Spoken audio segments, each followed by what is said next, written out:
here today. My name is Melissa Gallegos, and I am the account executive of the Communications Awards team. This is Riza, this is Lexi, and this is Melissa. And this semester, we worked closely with our client, Extine Burrows. She is a communications professor at Cal State Fullerton. We also worked very closely with Diana Upson, who is the financial coordinator, and of course, Dr. Swenson, because he was the department chair. Our event date is May 16th, so it's next Friday at 7 p.m. and it's going to be at the Springfield Banquet and Conference Center. The significance of this event is to bring together faculty, staff, students, and their families to honor them for their scholarly achievements for the 2013-2014 school year. Their students will receive certificates, plaques, or scholarships that they have won.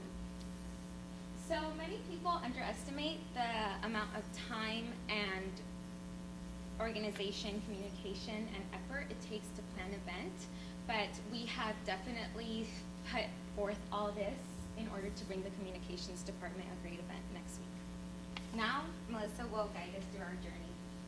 Thank you. So, our journey began with our initial meeting with Extine Burrow, who was our client. From this initial meeting, we found out that our contract had already been chosen and our strength immediately showed. Not only does the Springfield Banquet and Conference Center provide us with a beautiful venue for our event, its all-inclusive contract also includes catering, linens, tables, chairs, as well as an extensive music selection and speaker system.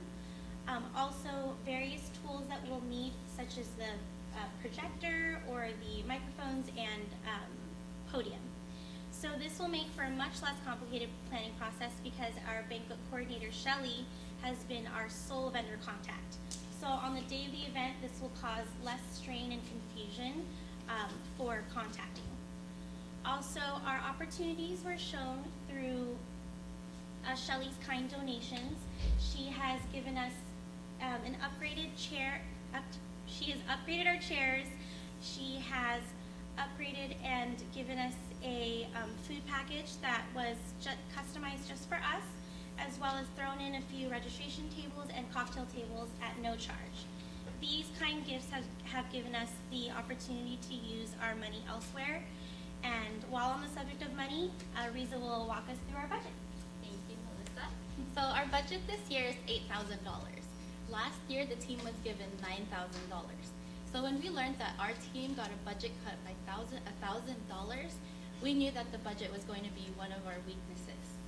So as we paid for the venue and catering, we were left with about $1,700 to use for everything else, such as invitations, programs, certificates, centerpieces, just to name a few.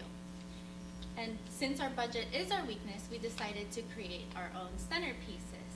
Especially after hearing Shelly, the banquet coordinator, give us a $1,000 quote for centerpieces, we had to take matters into our own hands. And so, luckily, over spring break, the girls and I had some fun, enjoyed some free wine, and we emptied out the wine bottles. After emptying out the wine bottles, we were able to still pull off all the labels, and we spray painted each one with an ivory spray paint. We also added some twine to give it some more design. At the night of the event, we'll be adding daisies as well, and the daisies we got for a fairly low price. To complete our centerpiece set, we also rented books that were spray painted gold. And we figured that the books were perfect since this is a scholarly event, and we thought it was a cute addition to it.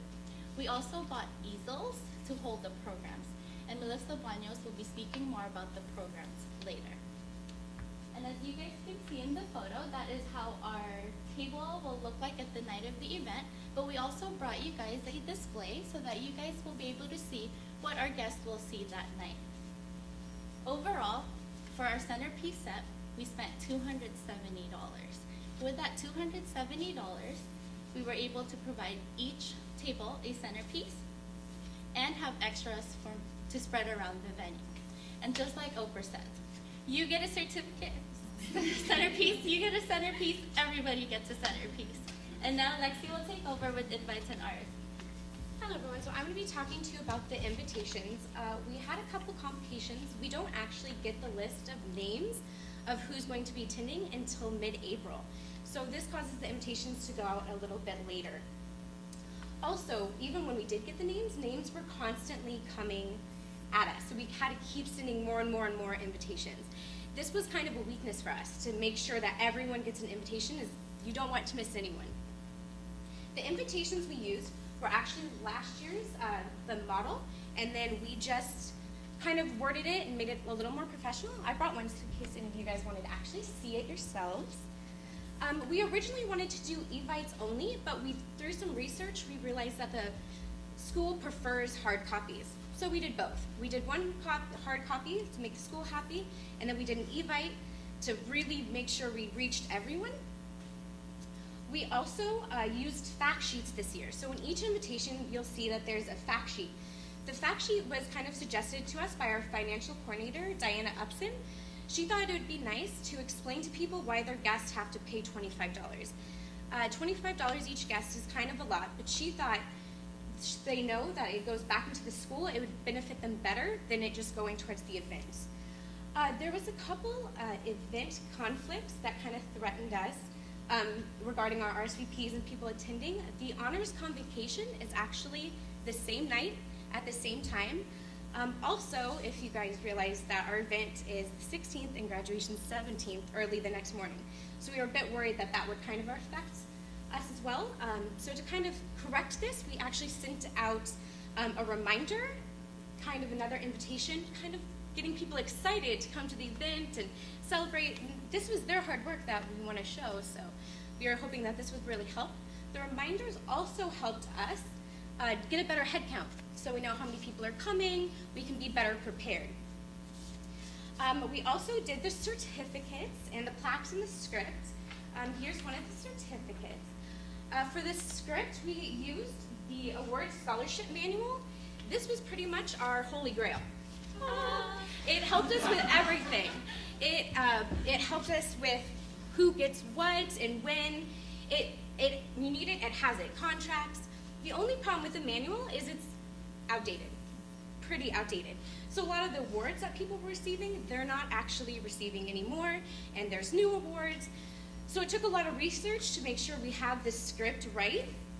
This script alone is 15 to 16 pages, so it's quite large. We also added into the script, last year they had a problem of they went a little over the time limit. So in the script, we asked everyone to hold the applause at the end. We think that this will, make it shorter and at the perfect time and not too late for everyone. As I mentioned before, some of the complications were a lack of information, it's delayed. So a lot of the people who are receiving awards, we still don't know, or we still get the information. So we constantly have to change everything. And it's a complete domino effect. If you change the script, you change the program, you have to change the certificate, and vice versa. So it's a long process, and it's one of our weaknesses too, because we have to keep working on this, and we're backtracking instead of keep working on more and more things that need to be done. So I'm going to give it to Melissa. She's going to talk to you about the registration and also how the ceremony is going to play out. Thank you. So, according to contract, we are allowed on site up to 2 hours prior to the event, and we plan to utilize every moment we have because we have plenty to set up, and we are responsible for setting up the centerpieces that we created. Shown here is our program, and as you can see here, we're planning for registration to begin at 6:30, where Lexi and Riza will be taking care of checking guests in, and Melissa will be escorting guests to their seats, and I will be floating around making sure that I cater to anyone or any details necessary. Also, Melissa will also be taking care of, she is our designated coordinator for guests and speakers to enter and exit the stage during the ceremony. And our ceremony will begin at 7 p.m. sharp. No excuses, we're beginning at 7 o'clock. And we designed for the script to go till about 9:30, but in any event that it does go a little bit over, we have gotten prior approval from Shelley to go over our time. And also, our refreshments and bar will be available from 6:30 when guests check in all the way to the very end of the ceremony. So although we have planned for the ceremony to be a great success, there is always room for improvement. And Melissa will introduce these ideas for you. right, so we do have a couple of recommendations for next year's team, just to make sure that this event planning process goes a lot smoother. Our first recommendation is that all email communication be through the PRAD email account, so that will eliminate confusion on all ends of the communication spectrum. So there's just one email account that people have to worry about instead of personal email accounts. Another recommendation is to try not to schedule this event to be the night before graduation, because like Lexi mentioned, this probably will have a negative impact on our list of RSVPs. Also, at the initial meeting, the team needs to have a list of what is expected of them and what is expected of the client and of the department. This will help the planning process be more efficient and flow a lot smoother. Our last recommendation is that the client know everything that goes into planning this event so that the team can communicate directly with the client and vice versa. This will make communication a lot easier, and it will let the team get all the information that they need from one person. Now moving on to our evaluation. Our first goal that we set for ourselves at the onset of the semester was to stay under budget, and we definitely achieved that because we are about $400 under budget, which we are very proud of considering we didn't have a big budget to begin with.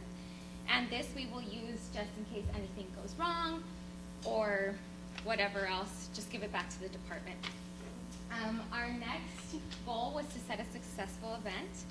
Because our event isn't until next week, we won't know how it'll turn out, but we put in a lot of time and effort into making this event memorable, so we're sure that it's going to be a fun night for all of those who attend. Okay, so are there any questions?